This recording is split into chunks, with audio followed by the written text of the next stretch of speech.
अच्छा, पाकिस्तानी ड्रामों के अंदर ये जो आपको सीन दिखाए जाते हैं ना, मुझे लिटरली बहुत ही ज्यादा गुस्सा आता है इनको देखने के बाद। वॉच गाजी यूसुफ के साथ हक महर 15 करोड़ रुपए सिक्का रही वक्त तय पाया है कि आपको इन्हें का कबूल है। क्या बोला तूने? 15 करोड़ रुपए सिक्का रही वक्त। भाई बात यह है कि नो डाउट पाकिस्तान के अंदर बड़े बड़े रिच लोग हैं और वो बड़ा बड़ा हैवी हक महर देते हैं, लेकिन इतनी भी लूट नहीं पड़ी हुई कि कोई 15-20 करोड़ जो है वो हक महर दे दे। यहाँ पर मेजोरिटी केसेस में जो लोग बड़े सुपर रिच हैं ना, उन्होंने बड़ी मेहनत से अपनी दौलत बनाई होती है, तो वो ऐसे ही हक महर लिख कर नहीं दे देते। और यही वो सीन है जिसकी वजह से हमारी सो कॉल्ड टिकटॉकर्स भी जो है ना, वो बड़ी अनरियलिस्टिक सी डिमांड करती हैं। जैसे आपने देखा कि सहर हयात की जब शादी हो रही थी समीर रशीद के साथ, तो उसने ये कहा कि भाई मुझे 2 करोड़ हक महर लिख कर दो। इट फील्स लाइक कि जैसे वो आपका हक महर नहीं बल्कि शायद आप अपना रेट लगवा रहे हो, तो बड़ा स्टूपिड लगता है। यस, हक महर के अंदर एक प्रोटेक्शन ज़रूर होती है, बट वो प्रोटेक्शन रीज़नेबल होनी चाहिए, जैसे 20 लाख, 25 लाख या मैक्सिमम 50 लाख, ताकि इट मेक सेंस कि अच्छा आपने कुछ सालों की जो इनकम है वो ले ली है, मतलब सिक्योरिटी के नाम पर, और उसके बाद फिर आपने इवेंचुअली तो खुद से ही स्टैंड लेना होता है ना अपनी फैमिली के लिए। अगर आप अलग हुए हो, आप फैमिली नहीं चला सके, तो कुछ खुद ही करना होता है। लेकिन जिस तरह के हक महर दिखाए जा रहे हैं पाकिस्तानी ड्रामों के अंदर, वो मेरे ख्याल से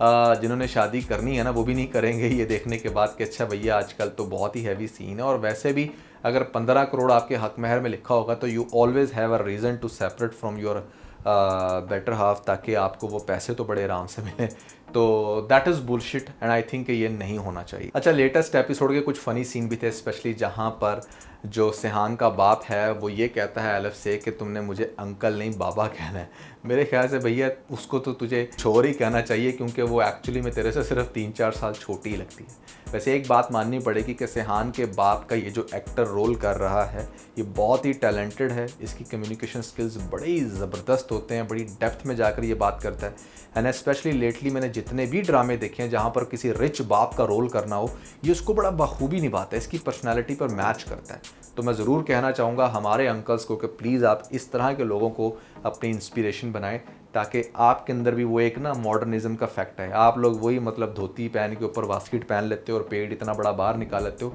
फॉर गॉड सेक को थोड़ा सा स्टैंडर्ड बनाओ यार, इस अंकल से कुछ सीखो। अच्छा, लेटेस्ट एपिसोड में अगर आप थोड़ा सा गौर करें तो यहाँ पर अगेन वो मसला आ रहा है जो बार बार मैं इस ड्रामे के अंदर पॉइंट आउट करता आया हूँ। कुछ सीन तो बिल्कुल ऐसे हैं जहाँ पर वो बेचारा मेकअप नहीं हो पाता, तो वो बहुत ही भिड़ंगे लग रहे होते हैं। लेकिन मेजॉरिटी केसेस में दानिश तैमूर का फेस देखें या फिर अगर आप हिबा बुखारी का, तो मेकअप तो बहुत ज़्यादा है ही है, बट उसके ऊपर जिस तरह से इन लोगों ने अपनी एडिटिंग के अंदर फर्दर फिल्टर लगाया हुआ ना, वो बिल्कुल ही फेस फ्लैट हो जाता है और वो बड़ा अजीब लगता है। तो सिर्फ मेकअप की हद तक रहें या फिर सिर्फ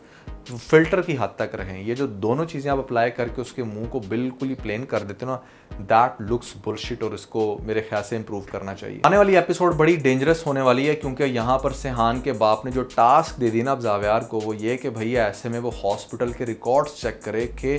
कौन सा वो डोनर है, क्या क्या है उसके नाम और ब्लड ग्रुप किससे मैच करता है। तो ये चीज़ बड़ी इंटरेस्टिंग होने वाली है। लेकिन मैं पर्सनली ये समझता हूँ कि बजाय ये दिखाया जाए कि जिस छुरे के ऊपर इन लोगों ने अपना ट्रेडिशन मैनर के अंदर हाथ फिरवाया है, ये कह कर के भाई ऐसे में बकरों का सदका देना, ये नहीं होना चाहिए कि उसी छुरे से यहाँ पर हिबा बुखारी एलफ का दिल निकाल के वो अपने बेटे में डाल दे। That will looks stupid. मतलब कहने का ये कि फोर्सली उसे पता चले कि अच्छा एलफ ही वो लड़की है जिसका ब्लड ग्रुप भी मैच करता है, जो एज अ डोनर रजिस्टर्ड भी हुई है, उसके पीछे हिस्ट्री है कि उसकी मरियम माँ इसी मर्ज से मरी थी, तो चलो हम इसको फोर्स करते हैं या कन्विंस करते हैं या ब्लैकमेल करते हैं। मेरे ख्याल से वो चीज़ थोड़ी सी स्टूपिड लगेगी, लेकिन ड्रामा कुछ कुछ वहाँ पर भी जा रहा है। इंटरेस्टिंग क्या लगेगा? इंटरेस्टिंग ये लगेगा कि एक तो अटैक जिस तरीके से हुआ, और उसके बाद पहले तो आपको ये दिखा दिया गया कि हाँ भाई अटैक होने के बाद यहाँ पर वो बेचारा बेहोश होता है, और उसके बाद जब उसे होश आती है तो वो फिगर आउट कर लेता है कि चल क्या रहा है उसके साथ, और पता ये चलती है बात कि उसका हार्ट ट्रांसप्लांट होगा। जिसके बाद वो बड़ा ही हाइपर होता है, सीधा जाता है सबसे पहले तो एलफ के पास और उसको कहता है कि मैं तुम्हें तलाक देता हूँ, तुम जो है ना चली जाओ अपने घर में, अपनी ज़िंदगी बनाओ, ये करो वो करो। तो ये बड़ी अजीब सी बात है कि मतलब तलाक देने के बाद तो तुम कैसे इमेजिन कर सकते हो कि वो अपनी ज़िंदगी बना लेगी। हाँ, अगर खुदा ना खास्ता तुम्हारी मौत होनी ही है तो उसके बाद वो बेवा होगी और वो शादी तो कर ही सकती है, लेकिन तलाक देकर तो अगले इंसान का दिल तोड़ने वाली बात होती है। तो आपको ये चीज़ नहीं कहनी चाहिए थी कि आप उसे ज़बरदस्ती घर से बाहर निकाल रहे हो, या आप उसे ये कह रहे हो कि तुमने मेरे से जो है ना, चलो शादी क्यों की ये भी आप सवाल उठा सकते हो, लेकिन अब आप उसको इस मौके पर ये कहो कि नहीं तुम दफ़ा हो जाओ घर से बाहर, ये चीज़ मुझे बड़ी अजीब लगी। मेरे तो ख्याल से सियान को अगर पता चल गई ये बात कि हाँ वो मरने वाला है, तो वो उल्टा ज़्यादा अच्छे से एक टाइम गुजारे एलिफ के साथ, अपनी मेमोरीज बनाए, ताकि वो अपनी मौत के साथ एक अच्छी यादें लेकर जाए। और दूसरी तरफ आपको दिखाया जाएगा कि वो अपने बाप से भी बड़ा लड़ेगा, और बाप उसको ये कहेगा कि चाहे कुछ भी हो जाए ना, वो किसी भी तरह से उसका वो जो हार्ट है वो अरेंज कर लेगा, उसे इतनी टेंशन लेने की ज़रूरत नहीं है। अब मैं आपको बताता हूँ वो पार्ट जो कि सबसे ज़्यादा इंटरेस्टिंग होने वाला है आने वाली एपिसोड में, और वो ये कि मतलब आपको दिखाया जाएगा जब इसको थर्ड अटैक होगा तो उसके बाद इसकी रिकवरी मुश्किल हो जाएगी। ये सिर्फ स्ट्रेचर पर होगा और यहाँ पर इसको जाग नहीं आ रही होगी, और डॉक्टर ये कहेंगे कि अब सिर्फ एक ही हल है हमारे पास, और वो ये कि ऐसे में इसका हार्ट ट्रांसप्लांट करवा दिया जाए, अदरवाइज़ इतना टाइम है उसके बाद हमारा ये जो सिहान इस दुनिया से चला जाएगा। तो that is very painful specially for any wife as well, कि जहाँ पर आपको पता हो कि आपका हस्बैंड जो है वो इस दुनिया से जा रहा है, और अगर आप उससे बहुत मोहब्बत करते हो तो this part is very heart breaking, कि जहाँ पर आपको दिखाया जाएगा कि हमारे ये जो एलिफ है ये डिसीजन लेगी, डॉक्टर को जाकर बताएगी कि देखें उसने सबसे पहले अपनी माँ को खोया और ये चीज़ उससे बर्दाश्त नहीं हुई थी, तो अब उसके हस्बैंड के साथ भी सेम इशू आ गया और इसलिए उसने अपना डोनर लिस्ट में नाम लिखवाया था, उसका ब्लड ग्रुप भी मैच करता है, तो अपना जो हार्ट है वो डोनेट करना चाहती है। हो सकता है कि डॉक्टर भी थोड़ा सा इमोशनल हो इस चीज़ की वजह से कि नहीं आप ऐसा नहीं कर सकती, या आपको कोई बीमारी होगी या आप मरने के करीब होंगी तभी हम करें, बट अगर जिसने डोनेट करना है अगर वो करना चाहता है तो कौन क्या ही कर सकता है।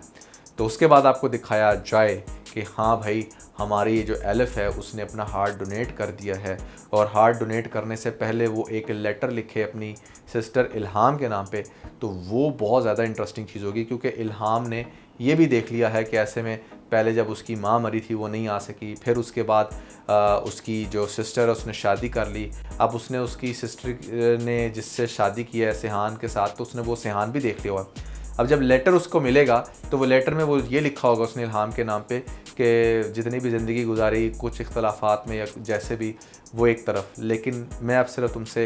एक लास्ट रिक्वेस्ट करना चाहूँगी। मेरी माँ की ज़िंदगी में वो तुम्हें बड़ी कॉल्स करती रही, तुम फ़ोन नहीं उठाती रही, मेरी शादी होगी, मेरे साथ बहुत कुछ हुआ, तुम यहाँ पर नहीं आई, लेकिन लास्ट रिक्वेस्ट ये है और वो है मेरे प्यार के लिए, क्योंकि मैं अपना हार्ट डोनेट कर रही हूँ अपने हस्बैंड को, उनको भी सेम ये इशू है, तो मैं सिर्फ तुमसे सिर्फ इतना चाहूँगी कि तुम प्लीज़ एल्फ बन के उसकी ज़िंदगी में आ जाना मेरे मरने के बाद। ये चीज़ बहुत ही ज़्यादा थ्रिलिंग है, क्योंकि जिस टाइम भी अपना हार्ट डोनेट करेगी ऑब्वियसली एल्फ तो मर जाएगी, और फिर जब हमारे सिहान को होश आएगी वो इर्द गिर्द देखेगा, उसे एल्फ नज़र नहीं आएगी, उसको तलाश करेगा डिफरेंट जगहों पर, और फिर इवेंचुअली जिस टाइम उसकी आंखों के सामने आएगी इल्हाम एल्फ बन के, तो वो बड़े इंटरेस्टिंग सीन है कि हाँ वो इसके अंदर इंटरेस्ट इसलिए ले रही है क्योंकि उसकी बहन ने ही उसको टास्क दिया था, and that's going to be very painful, क्योंकि एल्फ का कैरेक्टर फिर उस मोमेंट में आपको ज़्यादा याद आना शुरू हो जाएगा। अभी तो खैर आपको इतना इंटरेस्टिंग नहीं लग रहा, लेकिन फिर आपको पता चलेगी कि अच्छा यार वो कितनी अच्छी लड़की थी। और फिर ये औरंगज़ेब बेचारे को भी रोते हुए दिखाया जाएगा जब उसे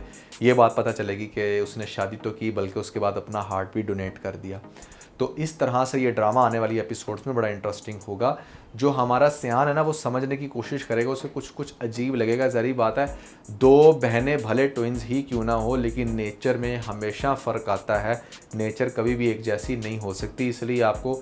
एक टाइम पे किसी एक शख्स के साथ ही मोहब्बत होती है। तो वो जब नेचर का चेंज इल्हाम के अंदर दिखेगा, वो कहेगा कि नहीं एलिफ तुम चेंज हो गई हो, या तुम ऐसी नहीं थी तुम वैसी थी, तो वो चीज़ें इल्हाम को बड़ी ज़्यादा डिफ़िकल्ट होंगी उसके लिए। हो सकता है वो अपने बालों का स्टाइल भी चेंज करे, घुंघराले बाल से वो स्ट्रेट करवा दे, हर तरह से अपने आप को एलिफ के अंदर ढालने की कोशिश करे, एलिफ क्या करती थी, क्या पसंद था क्या नहीं पसंद था, उसकी बॉडी लैंग्वेज क्या थी, वैसा बनने की कोशिश करे। और यहीं से इस ड्रामे का सबसे इंटरेस्टिंग पार्ट है, क्योंकि जब इल्हाम एलिफ बनने की कोशिश करेगी सिहान के आगे और वो अटैच होगी, तो जो चीज़ मिसिंग होगी ना, वो दिल तो उसके अंदर धड़क रहा है उसका, तो वो चीज़ ना उसको आहिस्ता आहिस्ता समझ नहीं पा रहा होगा उसको कि ये मेरे साथ हो क्या रहा है। तो सोचे उस मोमेंट पे जब हमारे सियान को एक्चुअली में पता चलेगा कि एलिफ ने अपना हार्ट उसको डोनेट कर दिया था और अभी जो दिल उसके अंदर धड़क रहा है वो एलिफ का है, तो यार क्या ही कमाल का ये सीन होने वाला है। वैसे अगर इस सीन को मद्देनज़र रखते हुए मैं आपसे क्वेश्चन करूं कि अगर आपके सामने आपका हस्बैंड या फिर आपकी वाइफ ज़िंदगी मौत की जंग में हो और वहाँ पर आपको पता हो कि ब्लड ग्रुप मैच करता है और आपका हार्ट देने से वो ज़िंदा हो सकता है या हो सकती है, तो क्या आप ऐसा करोगे? आपने मुझे कमेंट्स के अंदर ज़रूर बताना है, क्योंकि सोचना बड़ा आसान है, ज़ुबानी कलामी किसी को कह देना बड़ा आसान है कि मैंने तुझे अपना दिल दिया, लेकिन एक्चुअली में दिल निकाल कर देना बड़ा मुश्किल काम है। तो यही वो कॉन्सेप्ट है जिसके चलते ये हमराही ड्रामा मुझे लगता है आगे जाके काफ़ी ज़्यादा ब्लॉकबस्टर हो जाएगा। यस, ड्रामा थोड़ा सा जो है वो आप कह सकते हैं कि स्लो ज़रूर है, स्पेशली इस ड्रामे के अंदर बहुत सारे जो ऐसे सीन आपको दिखाए जा रहे हैं रोमांटिक जिनको हम बोलते हैं, वो थोड़े से बोरिंग हैं, थोड़े से आउटडेटेड फील होते हैं। प्लस बहुत ज़्यादा ना ये ड्रामा नॉवल स्टाइल के अंदर लिखा गया है। डायलॉग डिलीवरी जो है ना कैरेक्टर्स की, वो बिल्कुल ऐसे जैसे आप नॉवल पढ़ रहे हो। तो शायद उन लड़कियों को या लड़कों को बहुत अच्छा लगे जिनको इस तरह की बिल्कुल स्लो डिलीवरीज पसंद है नॉवेल्स की, वो खुद से इमेजिन करते हैं नॉवल के अंदर वो चीज़ इंटरेस्टिंग लगती है। But I don't think so कि वो ड्रामे के अंदर लाइव उस हद तक इंटरेस्टिंग लग रही है। ये मेरा फीडबैक है, कैन बी रॉन्ग। आप लोगों का क्या फीडबैक है आपने मुझे कमेंट्स के अंदर ज़रूर बताना है। सो या that was everything about this video. I believe कि आपको बड़ा मज़ा आया होगा। अगर आप लोगों ने इसके अलावा हमारा लेटेस्ट टीवीज़ नहीं देखा तो ऊपर आपको लिंक मिल जाएगा, जल्दी से लिंक पे क्लिक करके वीडियो देख के अपना फीडबैक मुझे ज़रूर दीजिएगा।